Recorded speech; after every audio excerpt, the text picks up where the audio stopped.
You've got a wig on, hold on to it because it's about to be flipped. I think you know what's coming. CS5 is here. Thank you. We're going to have what I think is a good look at one of the best new features of Photoshop CS5, and we're going to create some complex selections, even dealing with hair, etching out hair, and even fixing up any contaminated colours around the edges of a selection. I think it's a good look at it. I hope you enjoy this very first Creative Suite CS5 TV. Enjoy. As we all know, Photoshop CS5 is awesome. This is a great way to start off looking at CS5. We're going to create a complex selection. We're going to etch out around these two characters and put them on a new background, and the background's on another layer down the bottom here. So hopefully you can see that. Original on top, cityscape in the background. Step 1, make a loose selection. So you can use, the lasso tool or the cowboy tool, some of us call it. You could use the old tragic wand if you wanted to use that. Good luck to you, but not all that great. I'm going to use the quick selection tool.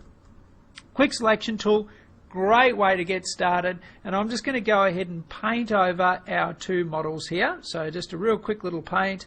Round we go, getting as close to the edge as possible while not going over it. And again over on our second model over here, and we'll just etch around him. It's one of those things that is probably a very commonly asked thing, isn't it?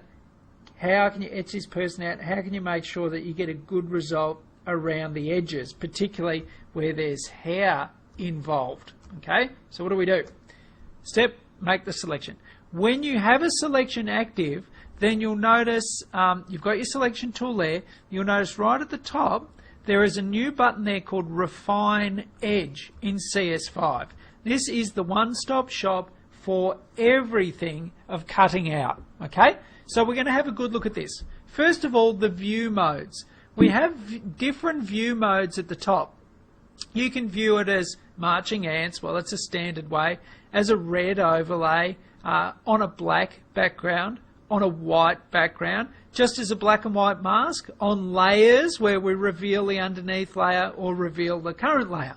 So these are all in there. Obviously people like to work different ways. If you're putting your image onto a light background, choose the on white. If you're going onto an on black background, obviously choose that. For this instance, we're going to choose black and white because it's the most revealing. We see what's going on. The next thing you'll notice is we have a radius here. So the radius, as we increase the radius, will allow Photoshop to look a little bit further along one of these lines here, along the edge of your selection rather, and then try and pick the radius for us. So that's probably way too much. Let's go for... No, that's kind of good. That's giving us a good result, and it's actually picking out all of the individual hairs in there, and we'll bring it up just a little bit more than you normally would. The next thing that you'll notice is we're probably creeping in a little bit too far where my cursor is there. Let's turn on the smart radius. If you turn on the smart radius, then it'll go ahead and detect some of that stuff and say, you know what, we don't need that, let's just go to the outside. Then of course we have the option of smoothing things out. If we want to smooth it out, that's probably not the best result in this case, so we'll drag that back.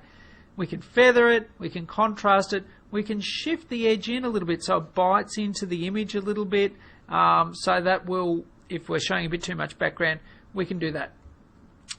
That looks like a pretty good selection so far. However, if we scroll down to our shoulder area, you'll see some of those adjustments aren't really working all that well on the edge. This edge probably needs to be a smoother edge. We don't really want the radius there. So this is where we can go ahead and use the Erase Refinements tool. Let me zoom in and show you that. The Erase Refinements. Okay? So we'll drop back out of there, and then all we need to do is just paint along this edge, and we're going to erase any refinements that have been done, and it will revert back to a much smoother edge. So we can work backwards and forwards using the refine radius tool and the erase refinements. So we can do a little tiny little brush there, and then we can paint along, and then we can use the radius with the smart radius selectively when we want to. So it's a great way of working backwards and forwards, and we can clean that up, and that just takes us back to where we were. So a little bit of time and effort, you can get a really great looking result. So let's not bother doing the whole thing, let's just do that. The other really great thing about these selections is we can output it in a number of different ways.